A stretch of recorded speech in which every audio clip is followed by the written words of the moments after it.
this corner, one of the most pitiless landscapes in the world, the arid Australian outback. In this corner, one of the most resilient survivors in the world, the red kangaroo. With skills shaped by millions of years of evolution, this time it's brought a knockout punch, a devastating drought.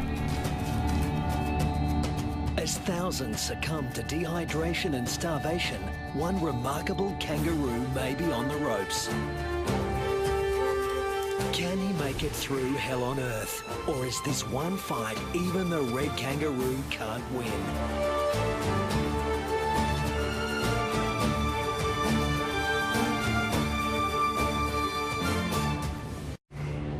Australia, the oldest continent on the planet. Almost 3/4 of it looks like this. At its centre, it gets 5 inches of rain a year.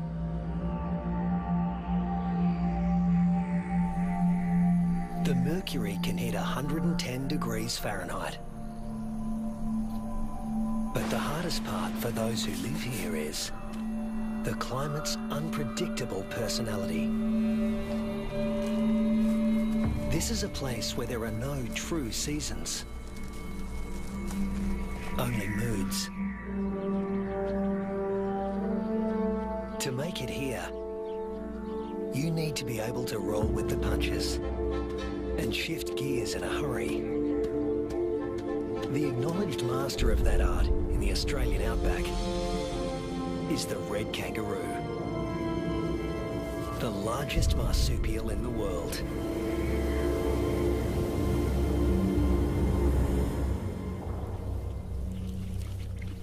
This female is pregnant.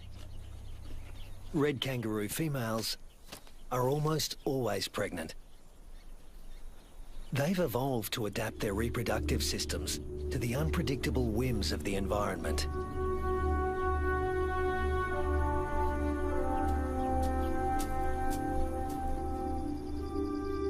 At any given moment, a female can have 3 offspring to care for, each at a different stage of development.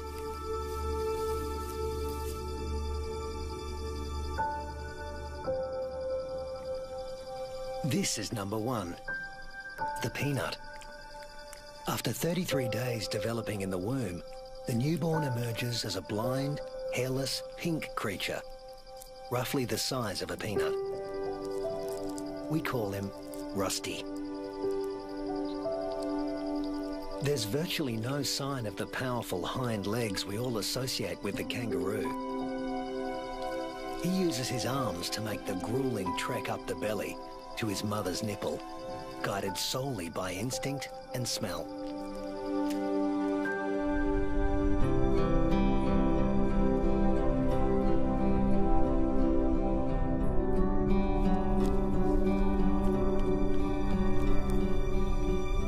Almost immediately, the female goes into heat again, releasing hormones that stimulate ovulation. Once fertilized, the mother's endocrine system puts the development of this new embryo on hold. That's number 2. Its progress won't be kick-started again until the peanut reduces his suckling. Number 3 is the joey, who's spending some time suckling from outside the pouch and some out on his own in the big wide world.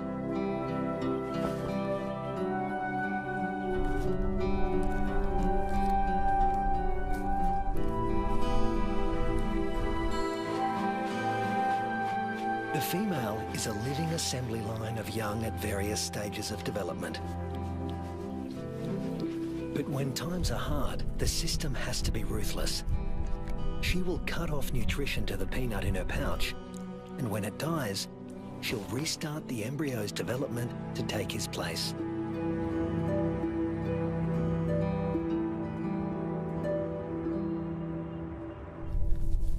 Rusty's developing nicely.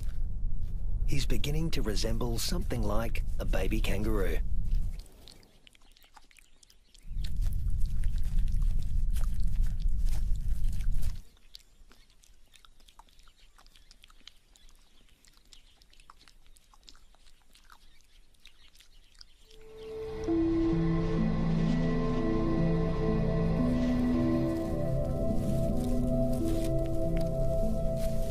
Now 3 months old, he can hear all the sounds of the world he'll soon be inhabiting. It's all so unfamiliar. It's not surprising he'd prefer to stay in the pouch for just a while longer.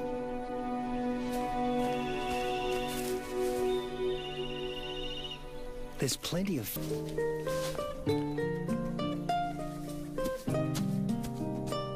But Rusty's not the only one in the neighbourhood with a serious set of legs. An emu, the biggest native bird in Australia, announces his arrival.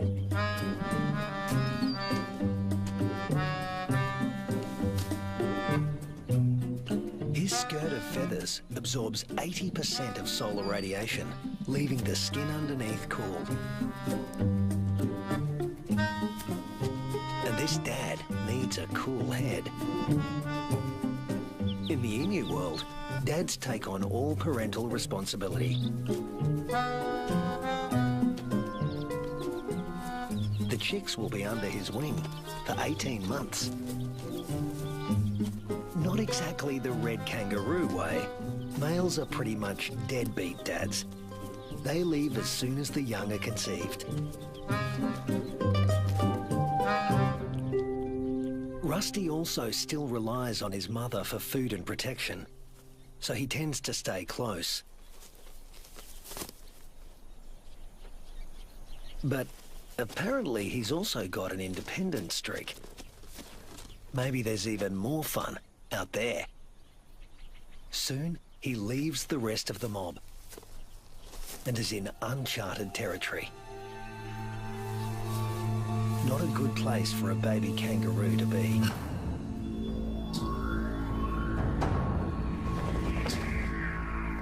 A wedge-tailed eagle, the largest bird of prey in Australia. And it likes to take young kangaroos. Mum realises she doesn't know where Rusty is.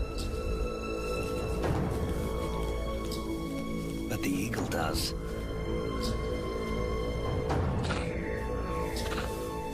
Rusty's big ears and instincts tell him something's not right, but he's too young and inexperienced to know what it is.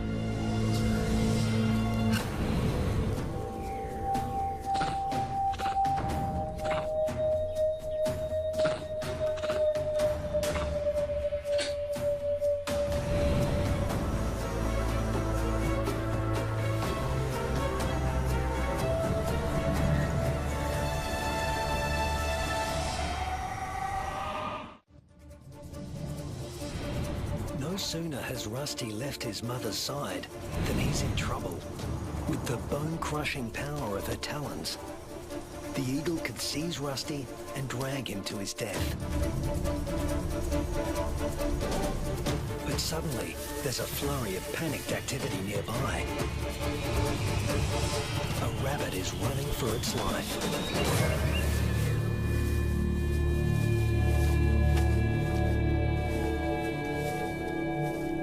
Luckily for Rusty, there was easier prey to be had. This time,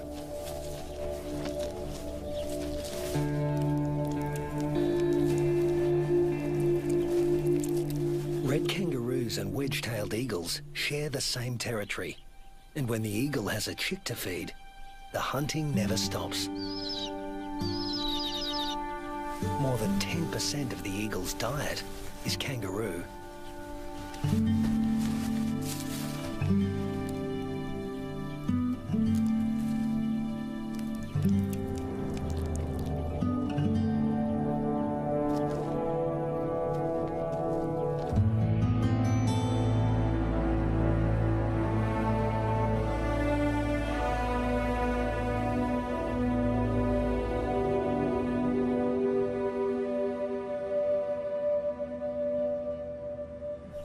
Rusty is now 8 months old and a full-fledged joey, a juvenile that spends all his time outside the pouch.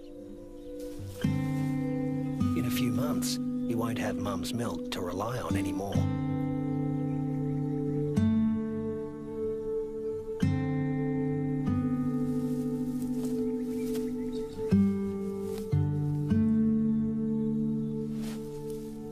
his mother will start tapering off his milk supply because there's another bun in the oven and it needs the nutrition. Mum's body now produces two totally different types of milk. A more dilute one for his tiny sister and a richer one for him.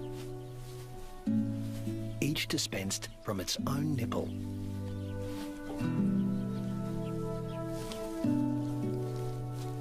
But males like Rusty are about 10% larger at weaning than the average female and are heavy drinkers.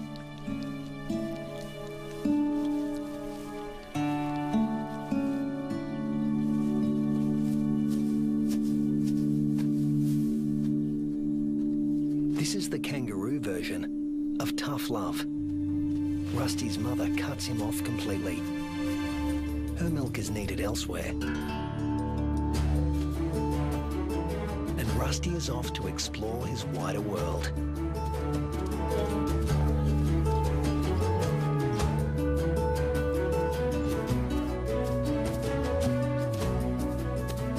Before long, he happens on another group of kangaroos. These are grey kangaroos, smaller than reds and more suited to areas where the climate is relatively predictable. They don't conserve water as well as reds and prefer the shade of the wooded areas on the desert's edge. Rusty is apparently a new experience for them as well. It's like a get-together with distant relatives you've heard of but never met. Slightly awkward.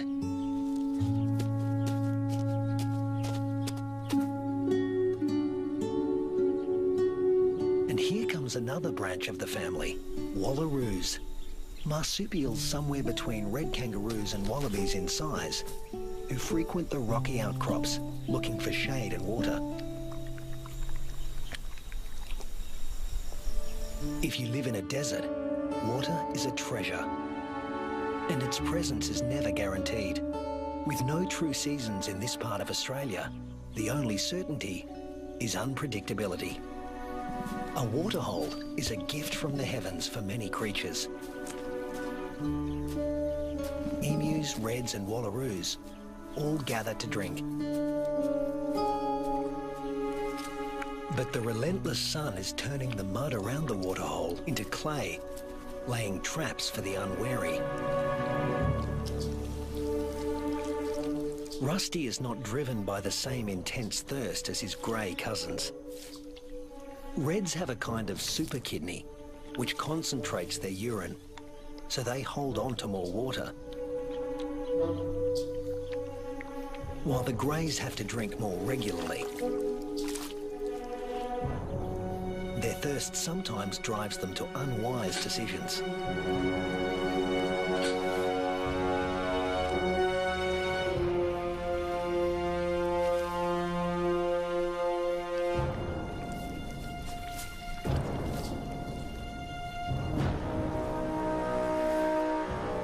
This young grey is in trouble, deep trouble, and he's drawing some unwanted attention. A dingo. Dingoes will gladly take a young kangaroo under any circumstances. A joey stuck in the mud and unable to flee, that's just too good to resist. The other kangaroos can't help him. His fate is sealed. Even at the tender age of 18 months, Rusty has the good sense to get out of Dodge in a hurry. Now he's on the road again, in search of a good meal. He's still an adolescent, and burning through energy at a faster rate than an adult.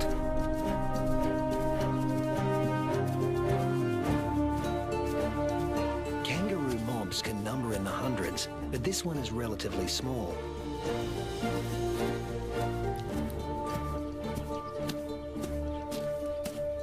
And Rusty's appearance on the scene has caught another male's attention. They're around the same size and the same age, perfect sparring buddies. Game on. But this this isn't a life or death battle.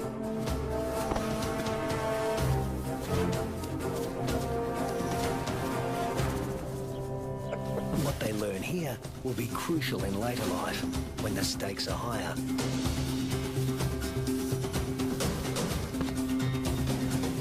Long arms for wrestling win fights, and females want winners.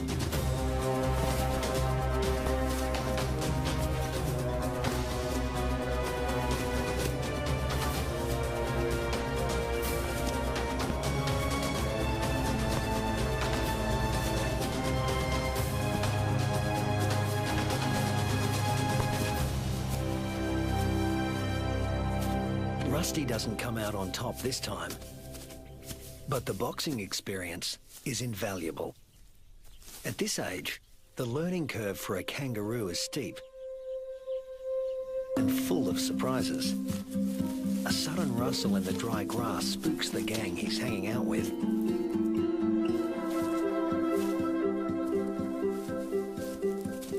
But Rusty's the curious type.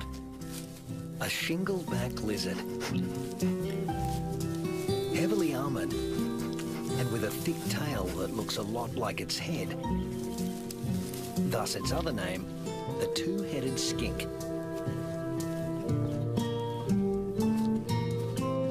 Rusty wants to know what he's supposed to do with this. Make friends? Try to box with it? Eat it? The lizard doesn't seem suitable for any of these activities, and Rusty eventually gives up on the relationship.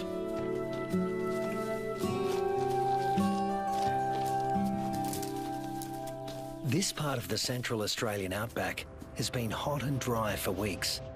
The plants have been picked clean. When food sources dry up like this, red kangaroos are superbly adapted to survive. Still, even they can't live without water. But something is happening 100 miles away.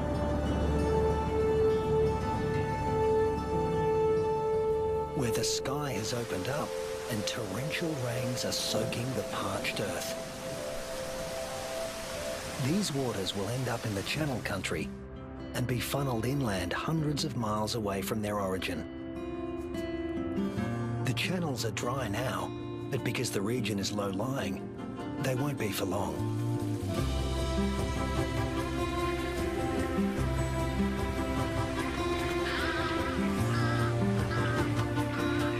And what was once an arid wasteland begins to revive.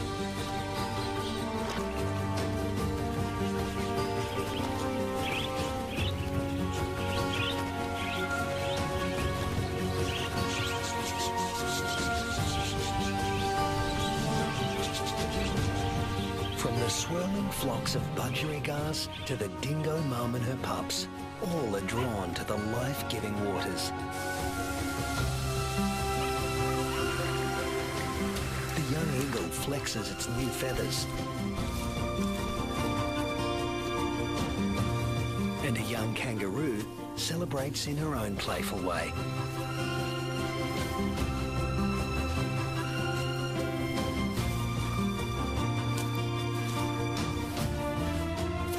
Emus are water guzzlers, and adults can drink up to 4 gallons a day.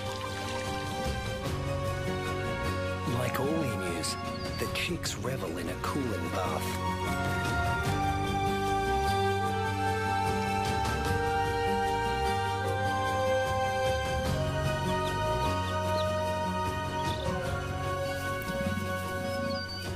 There are some 500,000 emus roaming around the outback, browsing on fruits and seeds. And what's good for the emus is also good for the rest of the ecosystem. As they move through the bush, they scatter the seeds of the flowers and fruit they've eaten along the way, which will sprout and become new plants.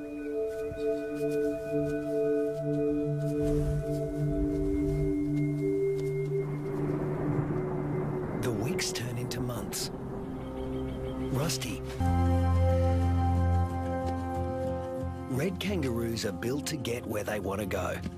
Unfortunately, sometimes, especially when they're inexperienced, they get someplace they really don't want to be.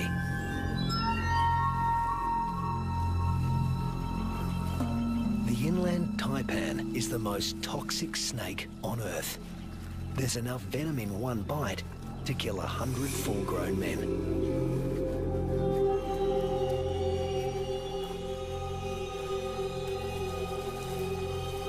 And it specialises in killing mammals. The Australian desert is the kingdom of the reptiles, but kangaroos know too well to leave all snakes alone.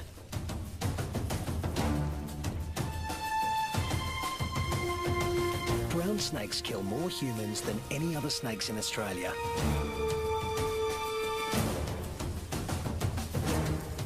But it's not the biggest reptile in the neighbourhood. This is. The parenti, reaching 8 feet long, venomous and fast on its feet. A large parenti will eat a small kangaroo.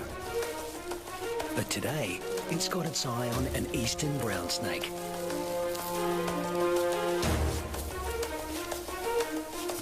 The forked tongue of the parenti follows the brown snake's chemical scent trail and leads him to an abandoned burrow. A burrow with only one entrance. With a parenti in the picture, a sanctuary can easily become a death trap.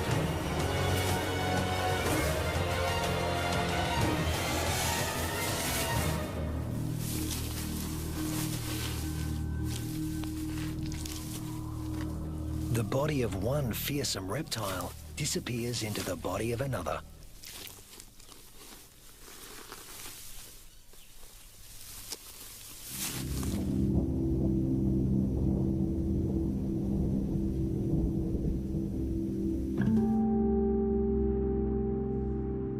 The months roll on, and Rusty has grown in both size and experience. He weighs 150 pounds now and has dozens of sparring matches under his belt. Today, he finds himself with a mob he's met before. The one with the tough male who intimidated him last time.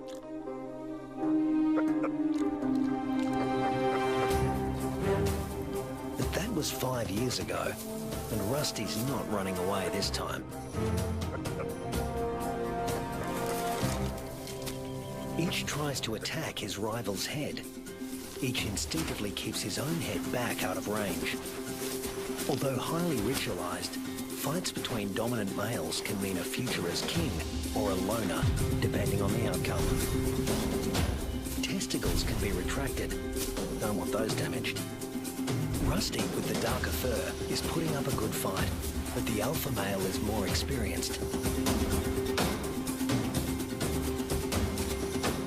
The females don't care who wins, just so long as he's got good genes.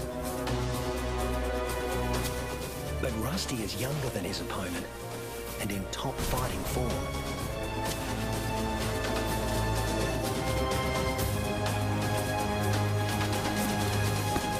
Finally, the king goes down. Now the mob is paying attention.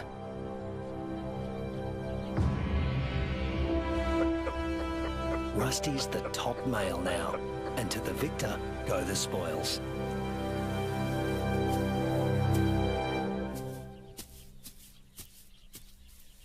His first choice is this female, though he needs to give her urine the sniff test to make sure she's ovulating.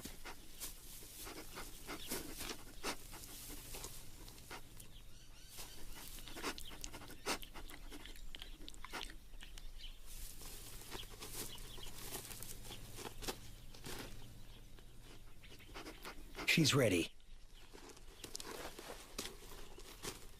But Rusty has only a brief window of opportunity. She may only be receptive for a matter of hours. Better get to it. Mating doesn't take long, or wouldn't if there were only one female to consider. But Rusty's got miles to go before he sleeps. He's King Kangaroo now, and in addition to regular mating duties, he'll have to fend off other young roos who'd like to knock him off his throne, just as he did his predecessor. But that's not all Rusty has to worry about. The temperature is soaring and the land is drying out. Evaporation is sucking the life out of everything, flora and fauna alike. You can never tell when the weather will change, only that it will. And that's the origin of some of the red kangaroo's most amazing adaptations. They're masters of heat regulation.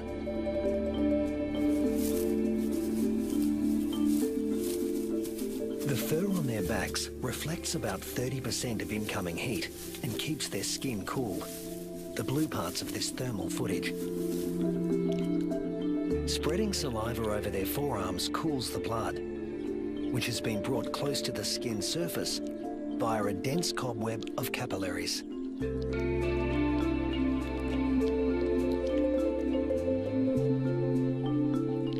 With temperatures simmering above 100 degrees for over a week, a third of the males have already become infertile. If these temperatures were to continue for 3 more months, the number would more than double. Reds defend their sperm by licking their scrotums to keep them cool. And in contrast to their battle strategy of retracting the scrotum, males let their testicles hang way down below their overheated trunks, keeping them about 7 degrees cooler than at their cores. The sand, even a few inches down, is cooler than at the surface. Red kangaroos dig until they reach cooler soil. And then...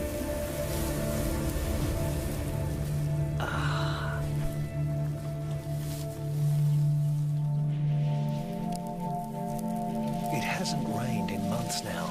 The dry, dead grass offers Rusty no nourishment. But then...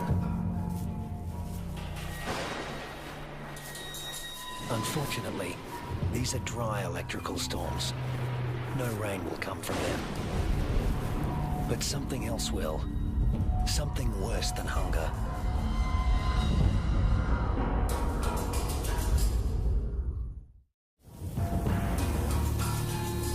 Lightning has ignited the dry grass of the outback. The kangaroos can easily outrun a grass fire. Almost 10% of arid Australia can burn like this in a single year.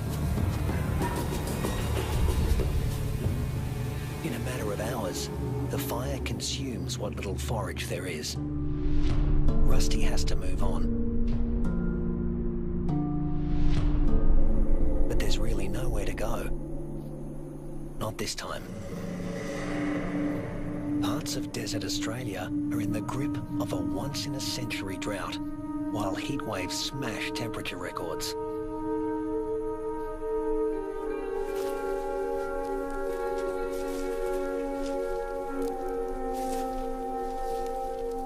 Nothing that lives here has ever experienced anything like it, Rusty included.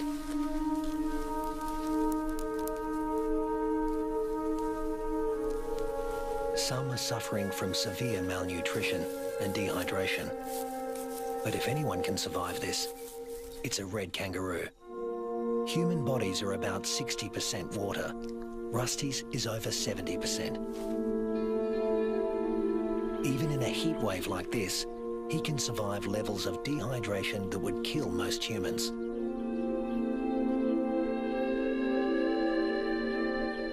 Reds only sweat when they're on the move. At rest, they pant, which uses less water than sweating.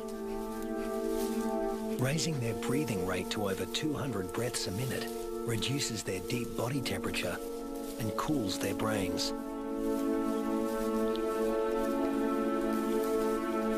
And of course, they cover their limbs in cooling saliva. But there's a price to pay. Licking uses up precious water. If the drought continues much longer, this form of cooling will be too costly. The kangaroos stay under whatever shade they can find. When times get this tough, females switch off their milk supply. Maternal instinct is strong, self-preservation is stronger. Unweaned offspring outside the pouch are the first to die, and the young in the pouches are next.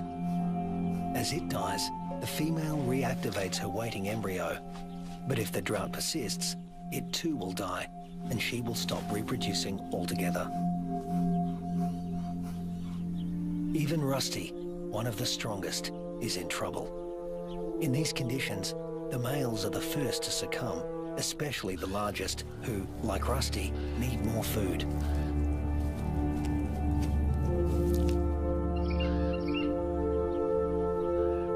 The demise of the red kangaroos is the wedge-tailed eagle's bounty.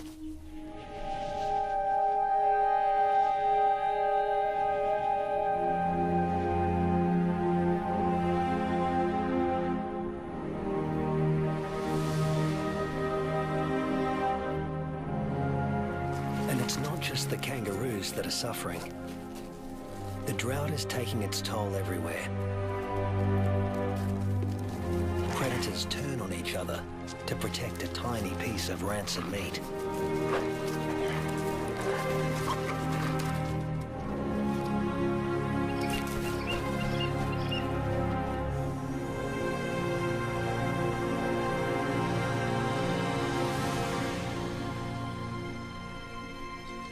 This is the last remaining waterhole.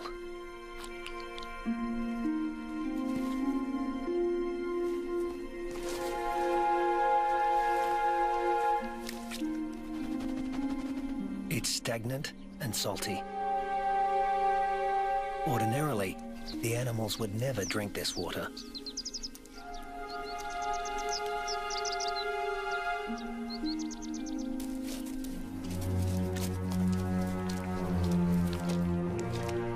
But desperation drives them. The drought makes for uneasy bedfellows.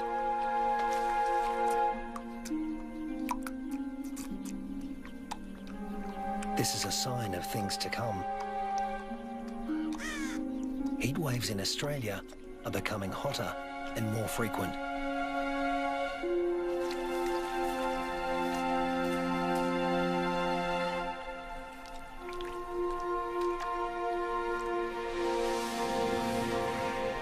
The intense dry heat continues and the casualties mount.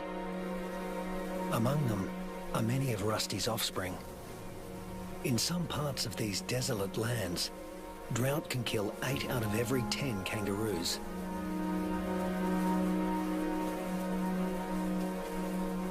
But Australia's desert inhabitants are a resilient bunch. After all, these may have been the hottest temperatures for the last 100 years. But these species have successfully weathered the climate for tens of thousands of years.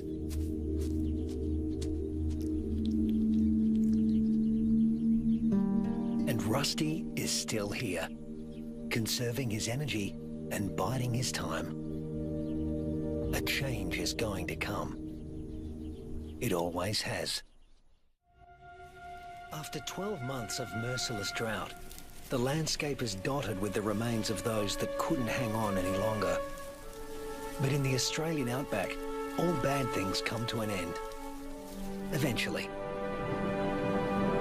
Thunderclouds are gathering in the distance. Rusty seems to sense a change in the weather. Somewhere there is rain, and where there is water, there will also soon be food. He just has to get there.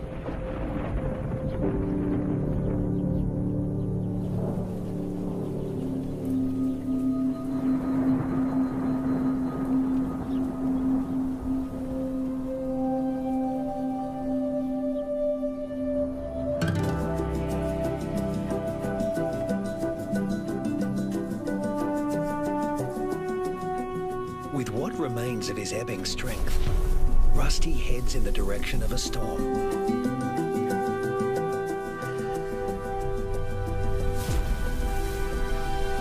As do the other red kangaroos that have made it this far.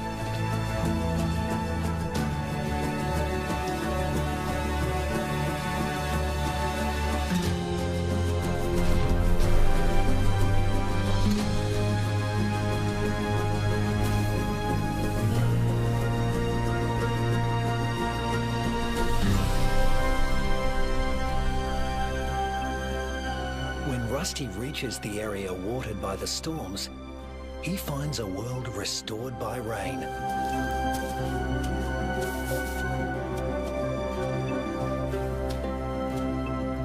Plenty to eat, plenty to drink. You can almost see the relief and joy in their hopping.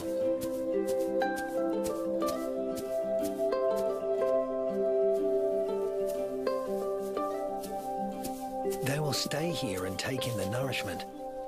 In only a few weeks, males and females will have their health restored, and soon they'll be ready to reproduce once again.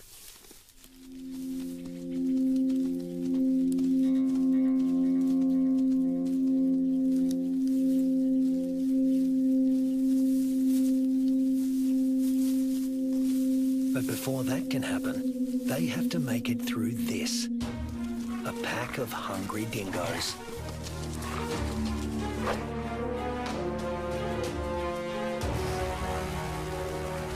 Hunting in a pack more than doubles a dingo's success rate.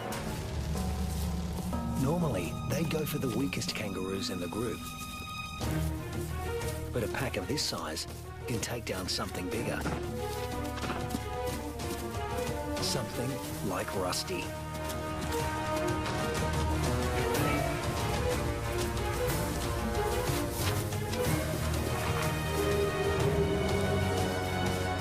Luckily, his strength is completely restored, and he can travel at full tilt. Rusty doesn't accelerate by bounding faster, but by bounding further. He lengthens his leaps, at times covering 25 feet in a single bound. Once he gets past 10 miles an hour, Rusty rockets along with little extra effort, while the dingo's forelegs need to move ever faster. Now hitting 25 miles an hour, Rusty's only using about half of the energy the dogs are putting in. They have no chance of catching him.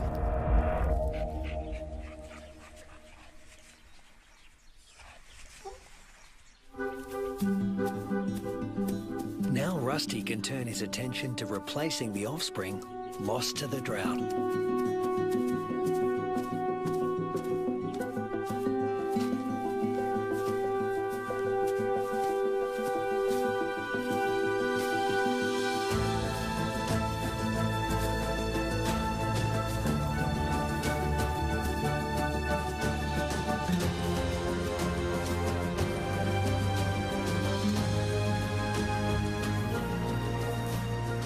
At 200 pounds, powerful, and in the prime of life, there's no question that he's the dominant male of this gang.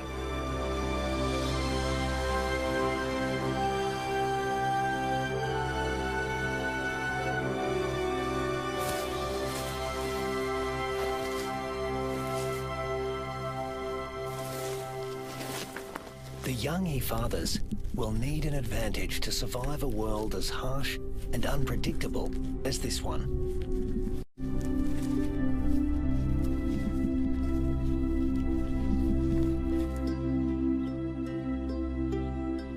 What greater advantage could there be than to begin life as the progeny of the undisputed king of the red kangaroo mob?